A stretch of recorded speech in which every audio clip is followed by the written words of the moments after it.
எய்தவன். எழுத்தாளர் சுஜாதா. பெசன்ட் நகரில் ஒரு வீடு. டிசம்பர் 4, 1995. சுந்தரலிங்கம் காலையில் தன் வீட்டு வாசலிலேயே குத்தப்பட்டார். கோர்ட் விடுமுறை நாள். பெசன்ட் நகர் வீட்டில் காலை நிதானமாகவே எழுந்திருந்து தோட்டத்திற்கு நீர் இறைத்து காஃபி சாப்பிடுகையில் இண்டுவில் விளையாட்டு பக்க ஓரத்தில் யார் இறந்தார்கள் என்பதை முதலில் பார்த்துவிட்டு முன்பக்கத்திற்கு வருவார். பொடி எழுத்தில் காலமானவர்களின் வயதையெல்லாம் தன் வயதுடன் ஒப்பிடுவது வழக்கம். காஃபி கொடுத்துவிட்டு வராண்டா பிரம்பு நாற்காலையில் இருந்து எழுந்தபோது அந்த அந்நியன் அவனை அணுகினான். நாய் குறைக்கும் எப்பொழுதுமே. இன்று மரகதம் அதை அழைத்து போயிருந்தாள். போன வாரம் தான் பாதுகாப்புக்காக பாரி ஏஜென்சியிலிருந்து ஒரு ஆள் போட்டிருந்தார்கள். அவன் மரகதத்துடன் போயிருந்தான்.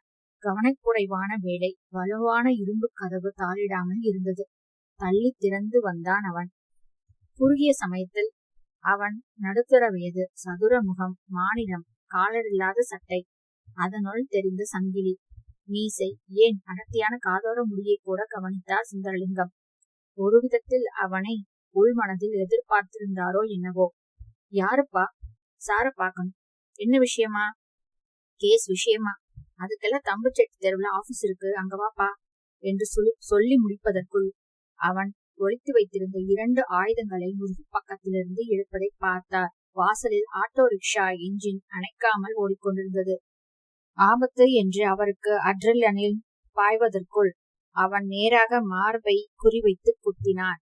சற்றே இவர் திரும்பிவிட விழா எலும்புக்குள் தாக்குதலின் வேகத்தினாலும் பலத்தினாலும் மென்மையான தசைகளுக்குள் புகுந்து கத்தியின் நீளத்திற்கு அதிகமாகவே கிழித்து தடுமாறி அவர் மரகதம் மரகதம் என்று அலறுவதற்குள் மற்றொரு குத்து.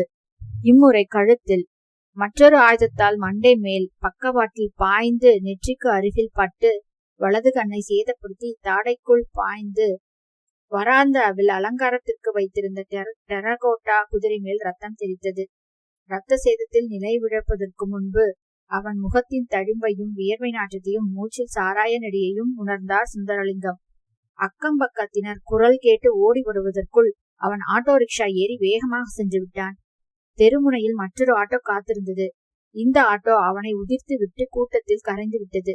40 அடி தூரத்தில் ஒரு டிவி சீரியலுக்காக படம் பிடிக்க டிஃபன் பாக்ஸ், ஜெனரேட்டர் எல்லாம் வந்து இறங்கிக் கொண்டிருந்தனர். அவர்கள் யாருமே கவனிக்கவில்லை. சுந்தரலிங்கம் மயங்கி விழுந்தார். அவர் மகன் முகச்சவரம் பண்ணி கொண்டிருந்தவன் ஓடி வந்தான். கொஞ்ச நேரம் செய்வதறியாமல் தடுமாறி பின்பு மாருதியில் அவரை திணித்து பின் செட்டெல்லாம் ரத்தம் அருகே இருந்த தனியார் ஹாஸ்பிட்டலுக்கு கொண்டு சென்றான். போலீஸ் கேஸ் என்று அவர்கள் எடுக்க மறுத்து ராயப்பேட்டை ஹாஸ்பிட்டலுக்கு போன் செய்து ஆம்புலன்ஸ் கொடுத்தார்கள். அடையாறில் இருந்து ராயப்பேட்டை ஹாஸ்பிட்டலுக்கு மயக்க நிலையில் எடுத்து செல்கையில் மிகுந்த இரத்த சேதத்தில் அழுத்தம் குறைந்து மூச்சு நூல் போல வெளிப்பட்டு கொண்டிருந்தது. இதயம் நின்று போகும் அவசரத்தில் இருந்தது. எமர்ஜென்சியில் அவருக்கு ரத்தம் மணிவாசகம்தான் கொடுத்தான். வெளிப்புற காயங்களை மிக கவனமாக சுத்தம் செய்து எக்ஸ்ரே, ஸ்கேன் என்று எல்லாம் எடுத்தார்கள். தையல் போட்டார்கள். மார்பில் பாய்ந்திருந்த கத்தி குத்து அகல குறைவாக ஆனால் 8 இன்ச்சுக்கு மேல் ஆழமாக இருந்து அதன் பாதையில் டிஷ்யூக்களை எல்லாம் சேதமாக்கியிருந்தது. ராயப்பேட்டை ஹாஸ்பிட்டல் மாலை மணி 5. அதே தினம் டெலிவிஷன் கேமராக்களும் நிருபர்களும் ஹாஸ்பிட்டலில் சூழ்ந்து கொள்ள போலீஸ் டிஐஜி வந்த பொழுது கேள்வி கணைகளால் துளைக்கப்பட்ட பொழுது மணிமோகன் ஆளுங்கதான் செஞ்சிருப்பாங்கன்னு சொல்லிக்கிறாங்களே, நோ கமெண்ட்ஸ் பிளீஸ். கொலைகாரனை பிடிச்சிருவீங்களா? முதல்ல இது கொலை இல்லை, கொலை முயற்சி. சுந்தரலிங்கம் உயிருடன் இருக்கிறார். டெரோமா வார்டுல உயிருக்கு ஊசலாடிக்கிட்டு இருக்கார். இது ஏற்பாடு செய்த கொலைன்னு நாங்க எந்த முடிவுக்கும் வரல. கொலை முயற்சி செய்தவனை பிடிச்சிருவீங்களா? அதுக்குத்தான் போலீஸ் இருக்குது. பிடிக்க மாட்டீங்கன்னு சொல்றீங்க. எனக்கு கோபம் வரல என்று சிரித்தார் டிஐஜி. ஆட்டோ நம்பர் தெரியுமா? முதல்ல ஆட்டோவானே ஊர்ஜிதமாகல. அவருக்கு நினைவு வந்தப்பதான் மேல் விவரம் தெரியும். அவர் குத்தப்பட்ட சமயத்தில் பக்கத்தில் யாரும் இல்லை. 40 அடி தள்ளி ஷூட்டிங் செய்துட்டு இருக்காங்க. அங்க யாருமே கவனிக்கல. போலீஸ் என்ன செய்யும் சொல்லுங்க? சுந்தரலிங்கம் போலீஸ் பாதுகாப்பு கேட்டு கொடுக்க வேண்டாம்னு மேலிடத்து உத்தரவு வந்தது உண்மையா? போய் அவர் எங்ககிட்ட ப்ரொடக்ஷன் எதுவுமே கேட்கல. சம்பவம் நடந்த 1 வாரத்திற்கு முன்பு சுந்தரலிங்கத்திற்கும் அவர் மனைவி மரகதத்திற்கும் நிகழ்ந்த உரையாடல். மரகதம்: எதுக்காக உங்களுக்கு வம்பு? நீங்க பாட்டுக்கு கோர்ட்டுக்கு போயிட்டு வரீங்க. அவன் ஆளை வச்சு அடிப்பானா? இப்பவே தினம் 2 போன் கால் வருது. தாலி அறுக்கணுமா? உன் புருஷனை ஜாக்கிரதையா இருக்க சொல்லு. கேஸை வாபஸ் வாங்க சொல்லுன்னு. சுந்தரலிங்கம்: இதுக்கெல்லாம் பயப்படக்கூடாது மரகதம். பின்ன எதுக்கு தாங்க பயப்படணும்? கடவுளுக்கும் மனுஷாட்சிக்கும் தான் பயப்படணும். எனக்கு மணிமோகன் கிட்டையும் பயம். இவனெல்லாம் மந்திரியா இருக்க லாய்க்கில்ல. சாராய சாம்ராஜ்யம், ஹவாலா மார்க்கெட்டுன்னு கோடி கோடியா சம்பாதிச்சு வச்சிருக்கான். இவன் தொழிற்சாலையில ஒர்க்கர்ஸ் கேஸ்ல அப்பியர் ஆனேன். எத்தனை ஊழல் தெரியுமா? ரிஜிஸ்டர்ல ஒரு சம்பளம், கொடுக்கறது ஒரு சம்பளம். லேபர் லாவுக்கு பயந்து பெர்மனன்ட் ஆக்காம 6 மாசத்துக்கு ஒரு முறை டிஸ்மிஸ் செஞ்சு மறுபடியும் வேலைக்கு எடுக்கிற ட்ரிக். 200 பேரை அப்படி வச்சிருக்கான் இவன். சைல்டு லேபர், வயசை அதிகமா சொல்லி வச்சிருக்கான். 15 ரூபாய் சம்பளம் உயர்த்த அழறான். 15 நாளைக்கு ஒரு முறை வெளிநாடு போறான். கட்சிக்காக ஓப்பனாவே இன்டர்வியூ ஒன்றுக்கு 1 லட்சம் வச்சாதான் பேட்டியே உண்டு.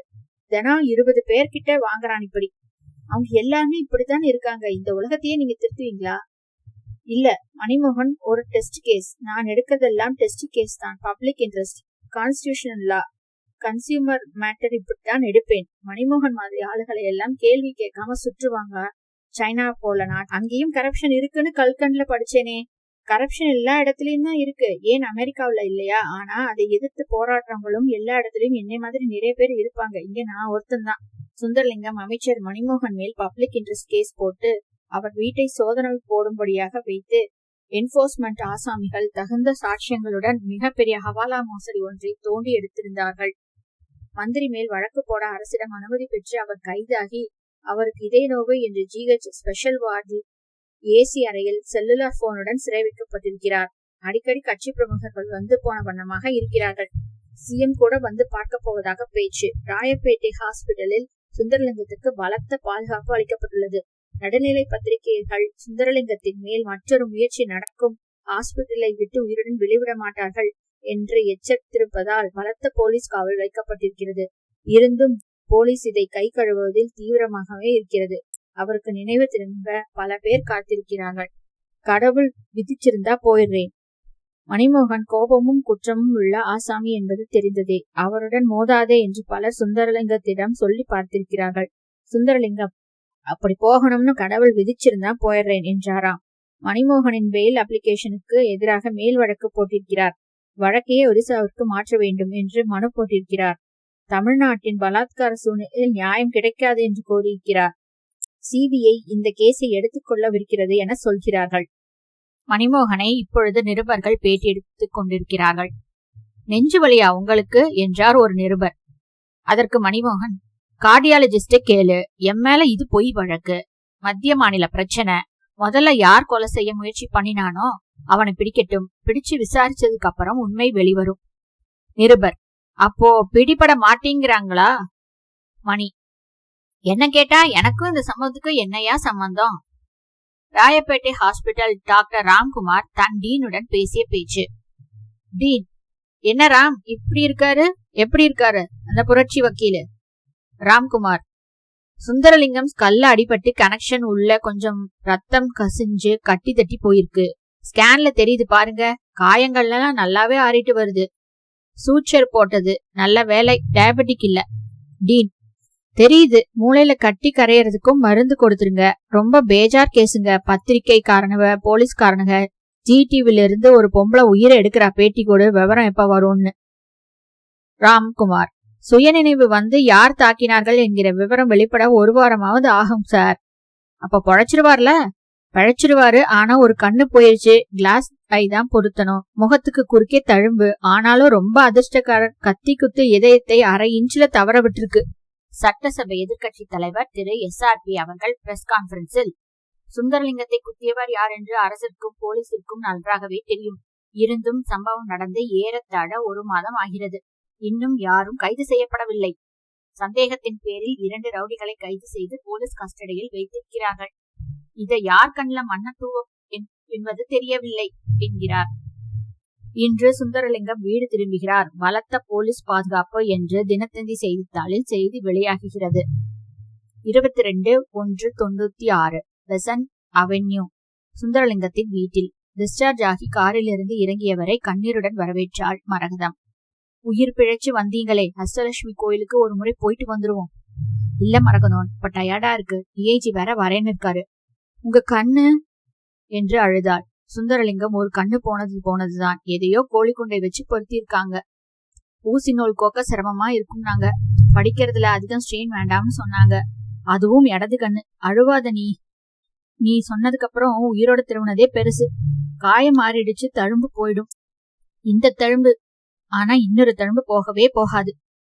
ஐயோ, இந்த வக்கீல் வேலையே வேண்டாங்க. இருக்கிறத வச்சுக்கிட்டு ஏதாவது கம்பெனில லீகல் அட்வைசர் வேலையா பாத்துக்கங்க. பையனும் படிப்பை முடிச்சிருவான். ஊருக்காக பிராது கொடுத்து அலைஞ்சு உசுர விட்டது போதுங்க. என்னங்க இத்தனை பண்ணி சொல்லிக்கிட்டே இருக்கேன், நீங்க சிரிக்கிறீங்களே. ஒண்ணு ஆகாத மகதம், கவலைப்படாத, கடவுள் பாத்துப்பார். உங்களை திருத்தவே முடியாதுங்க. 23/1/96 பிற்பகல் டிஐஜி வந்து நலம் விசாரித்த பொழுது, டிஐஜி, மிஸ்டர் சுந்தரலிங்கம், சும்மா ஒரு கர்டசி விசிட் தான். உங்க கேஸ் ரொம்ப ஹாட் ஆயிடுச்சு. நீங்க எப்ப ஐடென்டிபிகேஷனுக்கு வர முடியும்னு சொல்லுங்க. 1 மாதத்துக்கு செக்யூரிட்டி போட்டிருக்கோம். பாத்தீங்கல்ல, கண்டுபிடிச்சிட்டீங்களா அந்த ஆளை? டிஐஜி, 4 பேரை பிடிச்சு வச்சிருக்கோம். இந்த மாதிரி காசு வாங்கிட்டு கொலை செய்யற 4-5 கும்பல் இருக்குதுங்க. எல்லாருக்குமே கான்டாக்ட் உண்டு. நீங்க குத்தப்பட்ட உடனேயே அவங்கள சேகர்னு ஒருத்தன் கன்னியாகுமரியில தூக்காலைன்னு ஒரு ஊர்க்காரன் தலைமறைவாயிட்டான். 6 இன்ச்சு 8 இன்ச்சு கத்தியெல்லாம் அவன் தான் பயன்படுத்திட்டு ஆட்டோ மாத்தி போயிருப்பான். இப்பதான் 1 மாசம் விட்டு மெட்ராஸ் திரும்பி இருக்கிறான். அவன் தான் இருக்கும்னு தோணுது எங்களுக்கு. உங்களை குத்தினவன் முகம் ஞாபகம் இருக்குமா உங்களுக்கு? கண்டிப்பா அந்த முகத்தை மறக்கவே மாட்டேன். That makes our job easy. மேலும் உங்க கேஸ் ரொம்ப பொலிட்டிசைஸ் ஆயிடுச்சு. யாரையாவது இப்ப கைது பண்ணியே ஆகணும். நாங்க பத்திரிகைக்காரங்க தொலைச்செடுக்கிறாங்க. என்னென்னவோ வரம்பு மீறி கேக்குறாங்க. என் மயக்கா வயசுதான் இருக்கும் அவங்களுக்கு எல்லாம். நீங்க சேகரோ எவனோ அவனை பிடிச்சு என்னங்க பிரயோஜனம்? அவன் ஒரு அம்புங்க. எய்தவன் யாருன்னு டிஐஜி, முதல்ல அடையாளம், அப்புறம் அவனை செலுத்தியது யாருன்னு கண்டுபிடிக்கலாம். அவனை செலுத்தியது யார்? மந்திரி தான் தெரிஞ்சா நீங்க மந்திரியே அரெஸ்ட் பண்ணுவீங்களா? டிஐஜி சற்று தயக்கத்துக்கு பிறகு, நீங்க யாரை சொல்றீங்கன்னு தெரியுது. ஆனா மினிஸ்டருங்க எல்லாருமே தடயங்களை மறைச்சிடுவாங்களே. என்போர்ஸ்மெண்ட் டைரக்டரேட்டவே திணறாங்களே. எதையும் கோர்ட்ல நிரூபிக்கிறது கஷ்டம். என்னை கேட்டா நீங்க இந்த கோணத்தை விட்டுறதுதான் நல்லது. மழுப்புறீங்க டிஐஜி. நான் கேக்குறது, ஒரு மந்திரி தான் குத்த வச்சான்னு அவன் சொன்னா அந்த மந்திரியை கைது பண்ண உங்களுக்கு மனோபலம் இருக்கா? டிஐஜி சற்றே யோசித்து, ஒரு முறை நான் அபிஷியலா இல்லாம தனியா வரேன், அப்ப பேசலாம். அடுத்த சனிக்கிழமை வச்சுக்கலாமா? என்ன அடையாள பரேடு? 5 பேர்ல யாருன்னு இங்க அடையாளம் காட்டணும். ஏதவன் இருக்க நீங்க அம்ப கொண்டு வர்றீங்க. அம்பையும் அடைக்கணும் இல்லையா? ஒண்ணு பண்ணுங்க, முதல்ல அந்த சேகர்ங்கிறவனை இங்க கூட்டிட்டு வாங்க. டிஐஜி சற்று யோசித்து விட்டு, இல்லைங்க, அது முறைப்படி தவறுங்க. முதல்ல ஐடென்டி பரேடு ஆகட்டும். அப்புறம் அவன் தான் நிச்சயமா தெரிஞ்சா தனியா அழைச்சிட்டு வரேன். அவனை எல்லாம் அடிச்சு கிடிச்சு வழிக்கு கொண்டு வர முடியாதுங்க. சரியான உதை தாங்குவாங்க. அடிக்கிறதுக்கு இல்லைங்க என்றார் சுந்தரலிங்கம். எழும்பூரில் உள்ள கமிஷனர் அலுவலகத்தில் அந்த பரேடு நடைபெற்றது. கொண்டு வந்த 5 பேரில் சேகர் என்பவனை பார்த்த மாத்திரத்திலேயே கண்ணாடிக்கு பின்னாலிருந்து இவன் தான் என்றார். எப்படி சொல்றீங்க? முகத்துல தழும்பை மறைக்கவே மாட்டேன். அவன் அவ்வளவு கிட்டத்துல பார்த்தேனே. அவனை கை வேர்த்திருக்கு பாருங்க, முகம் கூட. இவன் கூட கொஞ்சம் தனியா பேசணும்னு விரும்புறேன்.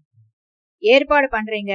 பிரஸ் கான்பரன்ஸ் போட்டு சொல்லிடவா நிஜ குற்றவாளியை கைது பண்ணியாச்சுன்னு? நான் பேசிடுறேங்க முதல்ல என்றார் சுந்தரலிங்கம். கமிஷனர் அலுவலகத்தின் பின்பகுதி கார் பார்க் அருகில் தனியான இருண்ட ஒற்றை பல்பு அறையில் சேகர் என்பவன் அழைத்து வரப்பட்டான். வெளியே காவல் படையினர் எச்சரிக்கையுடன் இருக்க இருவருக்கும் நிகழ்ந்த முழு உரையாடலின் வடிவாக்கம். சுந்தரலிங்கம், உண்மை பேர் என்ன? சேகர், என்னவா இருந்தா உனக்கு என்ன? எனக்கு நிறைய பேர் உண்டு. டிசம்பர் 5ஆம் தேதி காலையில பெசன் நகர்ல என் வீட்டுக்கு வந்து கத்தியால வயிற்றுல குத்திட்டு மண்டை மேல கீறிட்டு போனியே, இத பார், என் கண்ணு போச்சு. சட்டையை கழட்டி தழும்ப பாரு. நான் சாவலைடா, என்னை சாவடிக்கவே முடியாது. இதெல்லாம் என்கிட்ட எதுக்கு சொல்ற நீ? எத்தனை முறை நீ ஜெயிலுக்கு போயிருப்ப? எத்தனையா இருந்தா உனக்கு என்ன? நான் ஒரு வக்கீல். உன்னை 15 வருஷம் ஜெயிலுக்கு அனுப்ப முடியும்.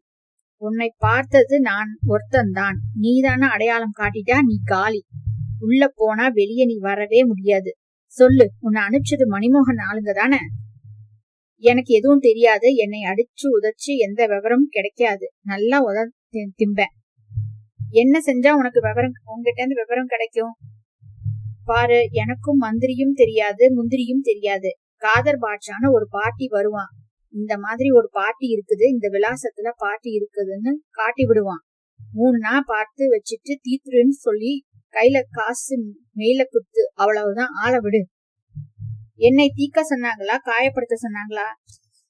கட்சியில உன்னை தீக்க தான் சொன்னாங்க. காயப்படுத்தணும்னா கதியே வேற. ரூட்டே வேற. பால் காட்டிக்கிட்டே 4 தட்டு தட்டிடலாம். உன்னைய மாறலதான் வச்சு குத்தினேன். கொஞ்சம் அதிகப்படியாவே சரக்கு ஏத்திருந்தனா கை நெருங்கிருச்சு. தப்பிச்சுக்கிட்ட. நீ சாவல. மண்டை குத்தத்தான் குறி வச்சேன். நீதான் முட்டாத்தனமா திரும்பி கண்ல வாங்கிக்கின. அது உன் தப்பு. சும்மா ஒரு கீரல் முதல்ல கீறிட்டு பயங்காட்டிட்டு தான் வர சொன்னாங்க. அன்னைக்கு காலையில தான் சொன்னாங்க பாட்டி ரொம்ப பேஜார் பண்ணு தீர்த்துருதுன்னு. உனக்கு எத்தனை பணம் கொடுத்தாங்க? 7000 சில்லற. இன்னும் ஒரு 2 ரூபாய் வரணும். இப்ப மேன்ஸ்லாட்டர்னு சட்டத்துல உனக்கு சிறை தண்டனை நிச்சயம் வாங்காம நான் உன்னை விடமாட்டேன். எனக்கு வக்கீல் வைப்பாங்க, பெயில் அப்ளிகேஷன் போடுவாங்கன்னு காதர்பாய் சொன்னாரு. இதுக்கு முந்தி செஞ்சிருக்காங்க பெங்களூர்ல ஒரு மார்வாடிய குத்துனப்போ. இப்ப மாட்டாங்க, கேஸ் சுடாயிருச்சு. யாரும் உனக்கு பெயில் அப்ளிகேஷன் கொடுக்க மாட்டாங்க, பாத்துக்கிட்டே இரு. பெயில் கேட்டா கூட கடுமையா அதை எதிர்ப்பேன். இந்த கேஸ்ல யாரும் தலையிட மாட்டாங்க. நீதிபதிங்களே பயப்படுவாங்க. நீ தப்பிக்கிறதுக்கு ஒரே ஒரு வழிதான். சேகர் என்ன வழி என்றான். மந்திரி யாருன்னே எனக்கு தெரியாதுப்பா. சொல்றேன்ல, நான் ரொம்ப அடிமட்டத்துல இருக்கிற பார்ட்டிய பெரிய மனுஷங்களுக்காக தொழில் செய்யறமே தவிர பெரிய மனுஷன் யாருன்னே தெரியாது. மிஞ்சி போனா கட்சி தொண்டனுங்க அல்லது அந்த பேட்டைக்கு கட்சி ரவுடுங்க கலெக்ஷன் மாஸ்டருங்க உண்டு. குடுமிகளை வீட்டை காலி பண்ண வைக்க, கடையை கொளுத்துறது, புறம்போக்குல கடை போடுறப்போ அபிராமபுரம்லாம் கூப்பிடுவாங்க. போவேன். எவனுக்கு காரியம் செய்யறோம்னே தெரியாது. ஏதோ வகுத்து பொழப்புக்கு 5-10 செய்யறேன். அகஸ்தியர் கோவில்ல கலசம் திருடலாம் வராயான்னு நாங்க போகல. இந்த வருஷம் மாலை போடலாம்னு இருக்கேன். சுந்தரலிங்கம் 15 வருஷமாவது ஜெயில் வாங்கி கொடுக்காம நான் உன்னை விடமாட்டேன். கமிஷனர் வேணா கேட்டுப்பாரு, யோசிச்சு பாரு. இளமையா வேற இருக்க. உன் வாழ்க்கையில முக்கியமான 15 வருஷத்தை நீ சிறைச்சாலையிலேயே கழிக்க உனக்கு சம்மதமா? சேகர் இப்பொழுது சற்று கலவரத்துடன் என்ன செய்யணும்ன்றீங்க? சுந்தரலிங்கம் சேகர், நீ செஞ்ச பாரு இந்த காரியம். இந்த மாதிரி அமைச்சூர்த்தனமான முயற்சி இருக்கவே முடியாது. நீ இந்த சம்பவத்தை காலை வேளையில செஞ்சிருக்கவே கூடாது. மேலும் மோட சாப்பிரண்டின்னு ஒண்ணு இருக்கு. உன்னோட முறை மெத்தட் என்னன்னா ஆரஞ்சு கத்தியை பயன்படுத்துறது. அப்புறம் ஆட்டோவுல போயிட்டு தப்பிச்சு போற மாதிரி போயிட்டு தெருமுனையில ஆட்டோவுக்கோ இல்ல மோட்டார் சைக்கிளுக்கோ வெயிட் பண்ணி மாறுறது. இதையெல்லாம் போலீஸ் கவனிச்சுட்டு தான் இருக்காங்க. நீ இனிமேல் வேற கொலை பண்ணணும்னாலும் சுலபமா உன்னை நீதான்னு கண்டுபிடிச்சிருவாங்க. ஒவ்வொரு தடவையும் முறை மாத்தணும் தெரியுமா சேகர்? அடுத்த கொலை செய்யறப்போ நீ ராத்திரியில போகணும். கத்தியால குத்தக்கூடாது. துப்பாக்கி நீ பழகி இருக்கியா? ரைபிள் AK-47 என்று கேட்டார் சுந்தரலிங்கம். இல்ல வாத்தியாரே, நான் சில்ற ஆசாமி. எனக்கு என்னவோ நீ டமாசு பண்றேன்னு பச்சி சொல்லுது. சுந்தரலிங்கம் தமாஷில்லை சேகர், நான் கத்து கொடுக்கறேன் உனக்கு. போலீஸ்க்கு ஸ்டேட்மெண்ட் கொடுக்கறப்போ உன்னை காட்டி கொடுக்க போறதில்ல. இவர் தானான்னு சந்தேகமா இருக்கு, ஐ எம் நாட் ஷூர்னு சொல்லி உன்னை விடுதலை செய்ய போறேன். ஒருத்தன் கெடுத்து செஞ்சாலும் அவனுக்கு வெக்கம் படுற மாதிரி நல்லது செஞ்சிடணும்னு திருவள்ளுவர் சொல்லியிருக்காரு. தெரியுமா சேகர்? ஆமா சேகர், நீ படிச்சிருக்கியா? சேகர் ஆமா, 6 கிளாஸ் தான். பாளையங்கோட்டையில இருக்கிறப்போ. என்ன காப்பாத்த போறியா? என்ன சொல்ற நீ? ஆமா, உன்னை நான் காப்பாத்த போறேன். அதுக்கு நான் என்ன செய்யணும்? திருந்திடணுமா? கதற்குள்ளாய் மாட்டிக்கிட்டு சுதந்திர தினத்துல இப்ப கொடியாட்டணுமா? சுந்தரலிங்கம் அதெல்லாம் எதுவுமே வேண்டாம் சேகர். அடுத்த முறை காரியத்தை சுத்தமா செய்யணும். யாரும் நீதான் செஞ்சிருக்கேன்னு கண்டுபிடிக்க முடியாதபடி வேட்டைக்கு போனா தடயங்களை மறைக்கணும். நான் தான் உன்னை ஏவினேன்னு தெரியவே கூடாது. சரியான சந்தர்ப்பம் பார்த்து கிரீன்வேஸ் ரோட்ல அந்த வீட்டை கண்காணிக்கணும். எப்ப கோட்டைக்கு போறான், எப்ப வாக் போறான், எப்ப சின்ன வீட்டுக்கு, எல்லாத்தையும் கவனிச்சு ராத்திரியா ரைபிள் வச்சு சுடணும். ஸ்தலத்தை விட்டு விசில் அடிச்சுக்கிட்டே நடந்து போகணும். எல்லாம் சொல்லித்தரேன் உனக்கு. ஆமா, யார சுடணும் என்றான் சேகர். சுந்தரலிங்கம் மணிமோகன. அதுக்கு என்ன விலை தெரியுமா உனக்கு? உன் விடுதலைதான். 15 வருஷம் சுதந்திரம். சேகர் யோசித்துக் கொண்டே சரிங்க என்றான்.